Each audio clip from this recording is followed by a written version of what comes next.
T Alive here on the Dukect Lounge. Thank you so much for joining me, Dukect, here live on TalkShoe.com. Thank you so much for being here with me, Dukect.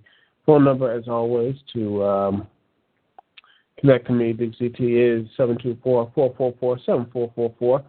Once again, the phone number is 724-444-7444, and the call ID to connect to me, Dukect, is 92417. Once again, the number is 92417.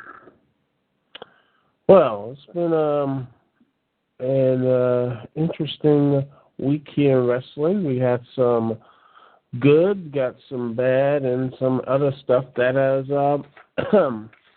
reached into our little nebulous thinking. And one thing was that really got my head in a interesting thing, certainly got my head in the wheels turning, was the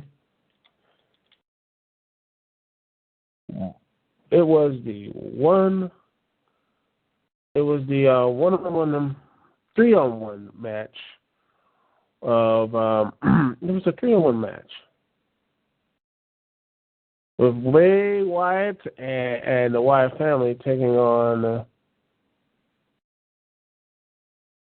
John Cena. And well, I have to say, I gotta say this, and this is something I gotta say. The match, well, wasn't really anything. It was just, but at the end of it, it had Bray Wyatt take control, and it looks like Wyatt has really dominated Cena for most of the feud. And I'm going to ask this question to you, and what have you. And we all know when Cena can pull out the miracle and beats him. And I'm going to ask you this. If Cena beats Bray Wyatt, how bad does this hurt him? Does it destroy his career? It's a huge setback? What is it? I want to know. I want to ask this question of you guys. I want to ask you this question. This is something that has been bothering me, for a while, actually.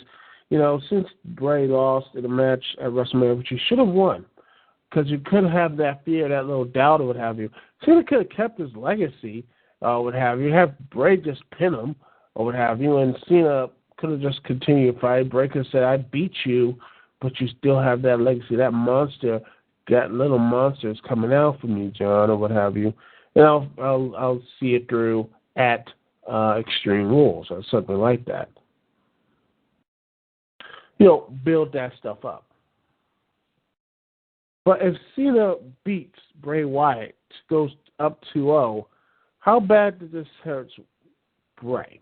Is it career ending? Is it new gimmick? They didn't have a new gimmick type of? Is it going to be that type of bad? Or is it just say, okay, he releases the monster in Cena or what have you, or he doesn't, and, Bray can easily rebound from this. Personally, I'm going to say this. I don't see any. I think honestly, Bray right now, how good it is, or what have you, how good he is, even though it really, the whole ending segment, it's wearing a bit thin with me. I don't know. Maybe Johnny come lately. Johnny come lately. That's the problem. You can't take. You gotta look at the big picture or what have you. No, it's just that I've seen the song and dance before, and I'm just tired of it. I'm tired of the same people, and they say, "Why aren't you happy?" And you got Daniel Bryan, but let's be real here. Daniel Bryan, which, by the way, who suffered a huge setback, and he had one heck of a ride, a roller coaster, going up to the highest peak of him not only marrying one of the Bella twins. I think was it Brie? I think it's Brie. Let's see. Is it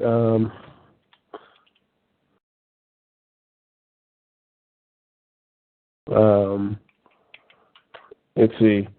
Was it? Oh yeah, Brie Bella. It was Brie Bella, and what have you, has his family. And then the next day, a couple of days later, you had Daniel Bryan's dad pass away, which must be really horrible for him. And that's the reason why he was taken off television for the next couple of weeks. What have you, get his affairs in order. Deal with that type of personal loss. But to me, it doesn't matter. You have right here, and people say, well, you got those. The Shield are taking on Evolution, and then after that, what? They're going to have a rematch with Wyatt family, or are they going to finally drop the U.S. Championship? And even then, it doesn't really matter. I mean, you have a couple of bright spots, but the core is just beyond rotten. You have guys who are just stagnant. I mean, Kofi Kingston is stagnant. You have Kofi Kingston is beyond stagnant. You have, the Usos, who I guarantee you they will be on the pre-show. I mean, they have exciting moves, what have you, but honestly, they're not really that. They don't have that shout factor. You know what I mean, people? They don't have that. Wow, that huge. They have those exciting moves, but to me, they don't have that promo. They don't have that stuff. And people say, "Oh, it's on the Total Divas and stuff." But I don't watch Total Divas. I mean, I barely watch the main show. And if they're on screen and they're not good, and it's like the stuff I do hear from them in the promos, it's not that interesting or intriguing. And if they say I have to watch other supplemental material to get their personalities over, to me, that means they can't get it on the main show they actually are on, the main show that most wrestling fans watch. They can't get their personality over in Monday Night Raw or SmackDown or what have you. Then, quite honestly, that's a problem. And that's getting into the other, like, aimless guys, like Big E. Completely and utterly just a waste. There's Big E, Kofi, R-Truth, Consequences Creed or whatever he's called.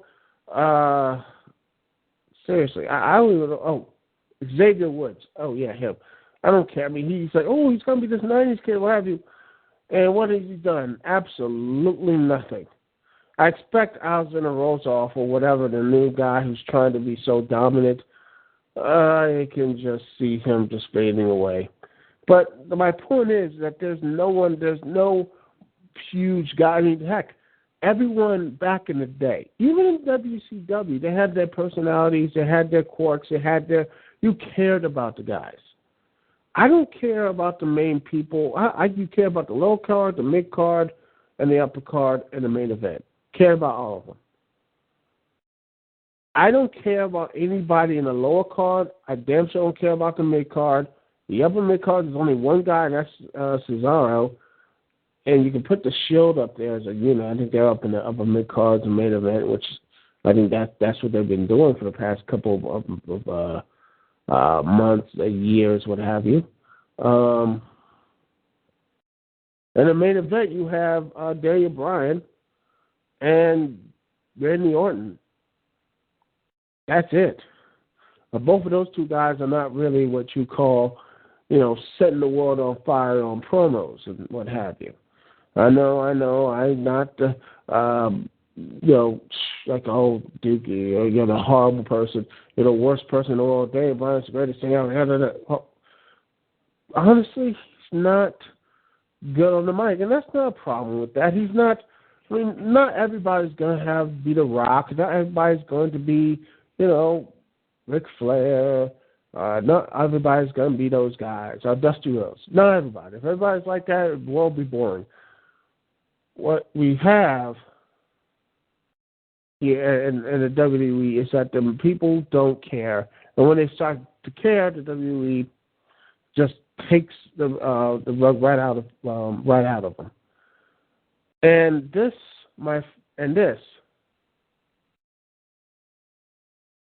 thing with the Wyatts would be typical of the WWE. They would have Bray Wyatt lose here, and just like have Cena get himself over and go on the face. It will go on. We'll continue to go on at WrestleMania. Continue on. Maybe the main event actually get that rematch, which I think they are trying to do. Him and Daniel Bryan. Instead of having Bray Wyatt beat him at WrestleMania or what have you, and have him line up for the next couple guys to be challengers for that big gold championship, something to shake things up instead of the same old stuff. Other than Brock Lesnar, which I cannot wait for the WWE to screw that up. I guarantee you it's going to be Cena versus Lesnar, what have you, and they're going to have Lesnar lose to John Cena again, and Cena's going to get that main event spot at and then win the WWE and become WWE World Heavyweight Champion, and turn Daniel Bryan heel or what have you. And meanwhile, Bray Wyatt will probably lose and turn face and just be like a jive-talking type of guy and just start dancing, what have you. Take the place of from Brodus Clay, what have you. Well, that's what I would expect. I don't see anything positive. And if you can see something positive about Bray Wyatt losing to John Cena, would Cena being Bray Wyatt will hurt on? Maybe not. Maybe you say, hey, Bray's not bad enough for the big time, or what have you. You can just repackage him. It won't be the end of the world. And some people may not like Bray at all, and they want him to be squashed. I want to hear that from you. I want to hear that from you, the people, that you think about this, because I'm throwing that out there. And me personally, I think this would damage Bray a ton, and I think this would actually be a real negative thing. And it'll basically go right back again to people, why people are, like myself, who are just struggling to watch the WWE right now. It's just so hard to watch. When majority of there's only at best 40 minutes of quality stuff on that show, and the rest of it's a dead zone, and that's a shame. Anyway, we'll be right back right after this. Thank you so much for listening to me, Duke CT, live here on the Duke CT Lounge. Thank you so much for listening to me, Duke CT. We'll be right back right after this.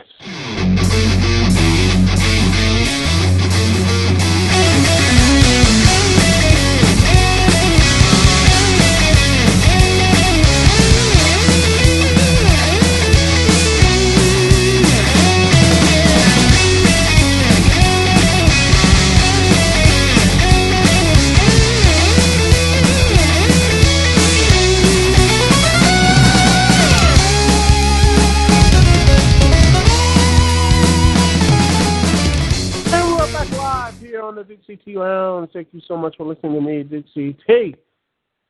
And you're listening to me live. If you're not listening to me live, how dare you? Remember, as always, you always have YouTube, Blip, Screw Attack, or wherever my videos are there. I will be putting on. I will put these on all the video sites so you can listen and hopefully enjoy my stuff.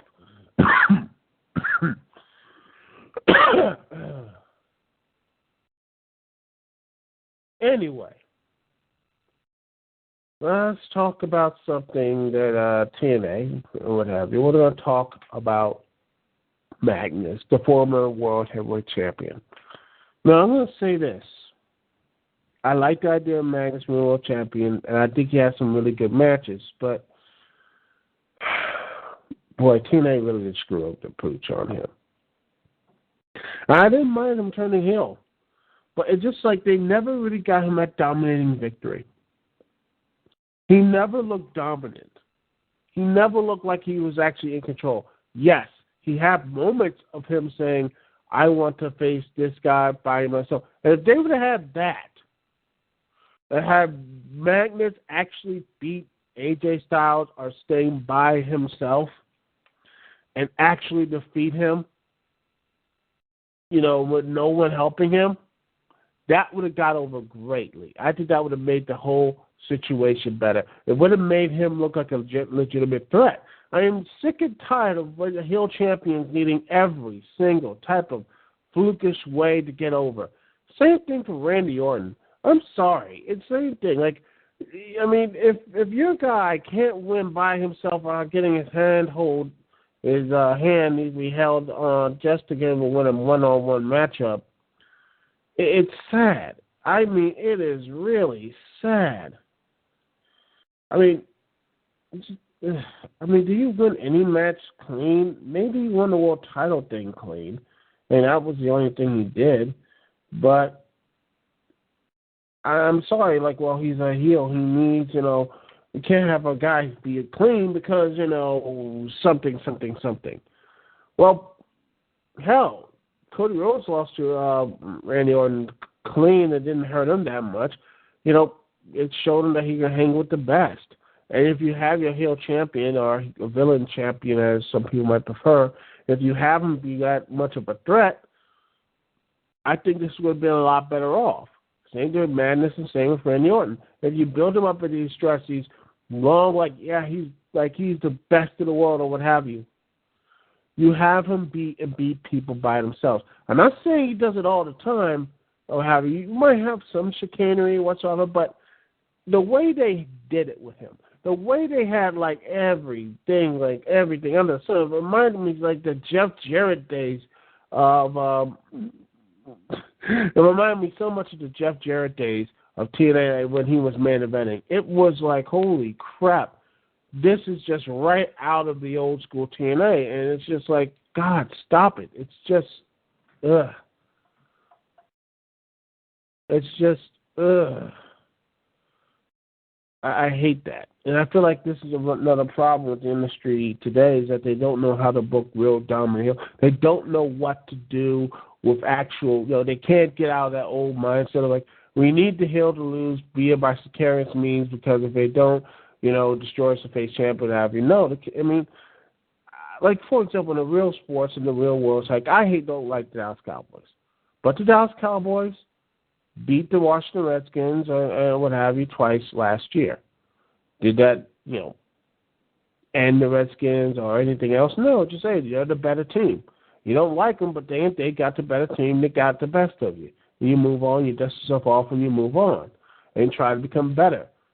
Instead of just saying, we have to have the same old flukish things. Yes, I know because they're villains, what have you, but don't you want your world champion to look actual tough and actually somehow to be a better representative of your company instead of actually following the same tropes of other companies? You want to blaze a path of your own. That makes a lot more sense than just having, we have to have a screwy finish because he's a villain or what have you. It makes no daggone sense. We got a guest, too, in the chat room. What is up? I want to see one of your thoughts about this, about Magnus TNA Championship Run. The last thing we talked about last segment, with Cena beating Bray Wyatt hurt him. Anyway. Also, you can put your stuff in the chat room if you can't call in. But remember, people, if you want to call in, the phone number, as always, is 724-444-7444, and the call ID to connect to me, Duke CT, is 924-417. Once again, the call ID is 92417. But anyway, when I get back to the point is that you have to have